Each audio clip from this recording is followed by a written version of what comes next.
warahmatullahi wabarakatuh. Apa kabar anak-anakku yang soleh dan soleha? Pasti alhamdulillah, luar biasa, tetap semangat, Allahu Akbar. Alhamdulillahirrabbilalamin. Hari ini bertemu lagi dengan Ustadz di pelajaran diniyah. Sebelum kita mengawali pelajaran diniyah hari ini, marilah kita berdoa kepada Allah Subhanahu wa taala. Mudah-mudahan Allah menjaga kita selalu dan melancarkan segala aktivitas kita. Mari berdoa mulai. Bismillahirrahmanirrahim. Rabbi zidni ilma warzuqni fahma. Amin ya rabbal alamin. Baiklah anak-anakku yang dirahmati Allah Subhanahu wa taala. Hari ini kita akan melanjutkan pembahasan surat An-Nas, yaitu pesan yang ada dalam surat An-Nas di ayat 1 sampai 3. Namun sebelumnya Ustadz mengingatkan kembali bahwasanya surat An-Nas adalah surat Makkiyah, yaitu surat yang diturunkan ketika Rasulullah SAW masih berdakwah di Mekah sebelum beliau hijrah ke Madinah. Surat An-Nas ini juga berada di urutan 114 dalam Al-Quran, atau surat yang terakhir. Surat An-Nas diambil dari kata An-Nas yang disebut berulang pada surat ini, yang memiliki arti manusia.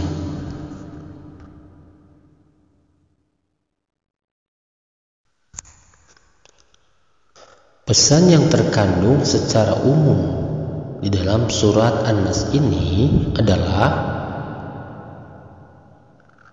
anjuran kepada umat manusia untuk memohon pertolongan dan perlindungan hanya kepada Allah Subhanahu wa taala terhadap segala pengaruh hasutan jahat setan yang berasal dari manusia dan jin, untuk menjauhi segala perintah dan melanggar larangan Allah Subhanahu wa taala.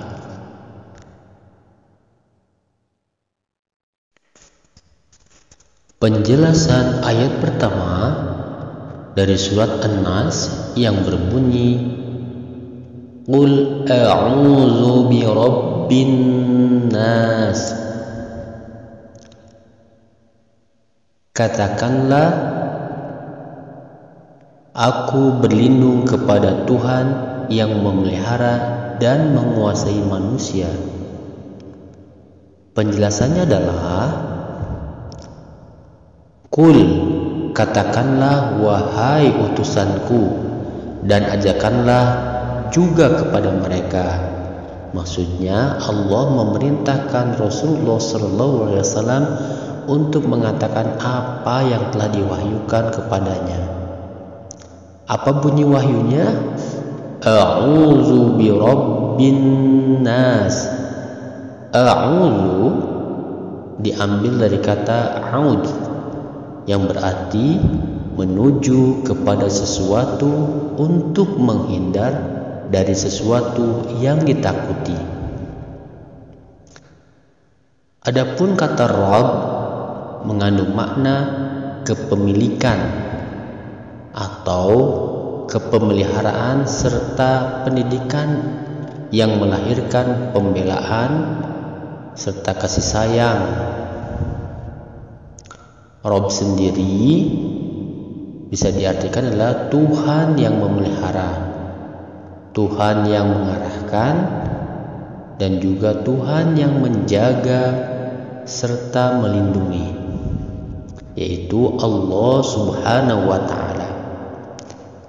Allah, Dia adalah Rabb segala makhluk, baik itu manusia, malaikat, jin, langit, bumi, matahari, dan segala benda hidup dan mati adalah makhluk Allah Subhanahu wa Ta'ala.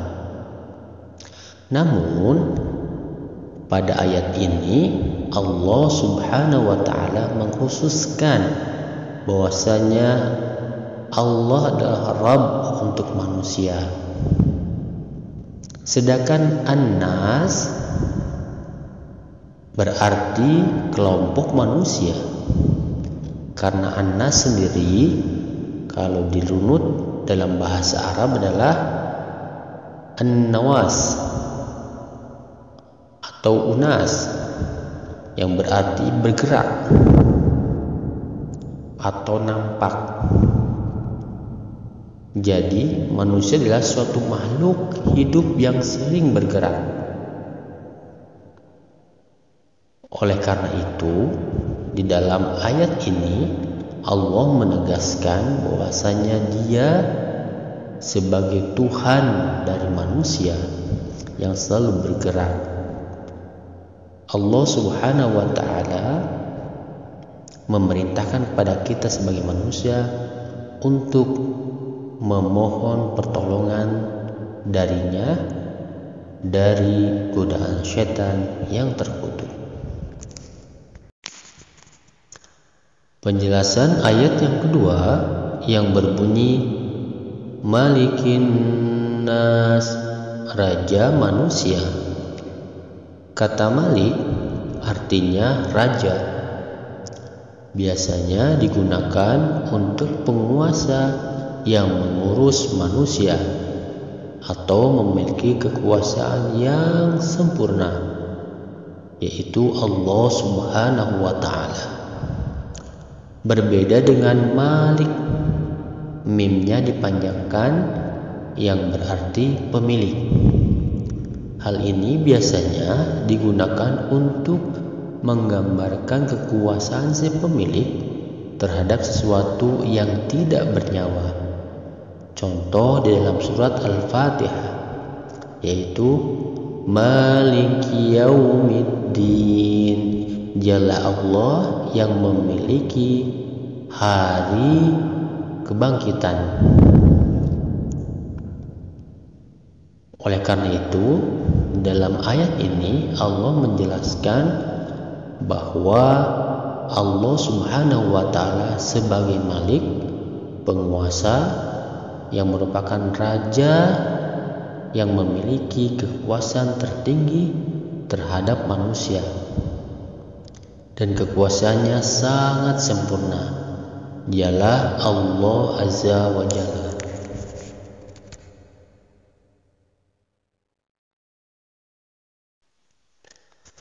Penjelasan ayat yang ketiga yang berbunyi Ilahin Nas, sembahan manusia. Kata ilah berasal dari kata alihah yang berarti menuju dan bermohon. Maka penjelasan ilah adalah bahwasanya Allah Subhanahu wa Ta'ala tempat di mana semua makhluk menuju kepadanya serta bermohon dalam memenuhi kebutuhan mereka. Hal ini diterangkan bahwasanya ilahin nas, sembahan manusia. Setiap makhluk yang ada di dunia ini akan kembali kepada Allah Subhanahu wa Ta'ala. Baiklah anakku, demikianlah penjelasan singkat tentang pesan yang terdapat dalam surat An-Nas ayat 1 sampai 3. Mudah-mudahan kita bisa memahami dan lebih mengerti kembali apa yang ada dalam surat An-Nas. Dan mudah-mudahan kita sebagai manusia selalu mendekatkan kepada Allah Subhanahu wa taala dan selalu bermohon kepada Allah Subhanahu wa taala sebagai Tuhan kita, sebagai sembahan kita, dan sebagai Raja kita. Akhirul kalam, mudah-mudahan sekali lagi Ustaz berharap bermanfaat bagi kita bersama. Mari kita tutup pembelajaran hari ini dengan baca Alhamdulillahirrabbilalamin dan doa kafaratul majlis. Subhanakallahumma wa bihamdika asyhadu an la ilaha illa anta astaghfiruka wa atubu ilaik. Assalamualaikum warahmatullahi wabarakatuh.